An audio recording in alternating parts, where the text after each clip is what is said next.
Duleep trophy જેવી પ્રતિષ્ઠિત domestic cricket tournament હવે ખાલી પ્રતિભાશાળી ખેલાડીઓ સુધી સીમિત નહીં રહે. બીસીસીઆઈએ સ્પષ્ટ નિર્દેશ આપ્યો છે કે કેન્દ્રીય કરાર ધરાવતા આંતરરાષ્ટ્રીય ખેલાડીઓનો સમાવેશ દરેક ઝોનલ ટીમમાં ફરજિયાત થાય.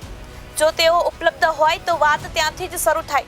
જ્યાં સાઉથ ઝોને કેએલ રાહુલ, મોહમ્મદ સિરાજ, વોશિંગ્ટન સુંદર અને શાહિદ સુદર્શન જેવા નામોને પોતાના સ્ક્વોડમાં સમાવ્યા વગર ટુર્નામેન્ટમાં જોડાવાનો ઈરાદો દર્શાવ્યો. હવે બીસીસીઆઈએ બધા સ્ટેટ એસોસિએશનને પત્ર લખીને કહી દીધું છે આવી ટુર્નામેન્ટમાં મોટા નામ વગર પ્રતિષ્ઠા જળવાઈ ન શકે. સાથે જ સ્પષ્ટતા પણ કરવામાં આવ્યું છે કે કોઈ ખેલાડી ઉપલબ્ધ હોવા છતાં રમતો નથી તો તેને રાષ્ટ્રીય પસંદગી માટે લાયક ન ગણવામાં આવે. બીજી તરફ કેટલાક સ્ટેટ બોર્ડ દલીલ કરે છે કે આવા મોટા ખેલાડીઓનું સીધું જોડાવું નવી પ્રતિભાઓ માટે અવરોધરૂપ બને છે. આમ દુલીપ ટ્રોફી પહેલા જ એક દિગ્દર્શક દંડાવત બની રહી છે, જ્યાં ખેલાડીઓની પસંદગી વચ્ચે વ્યૂહરચનાઓ જામી રહી છે.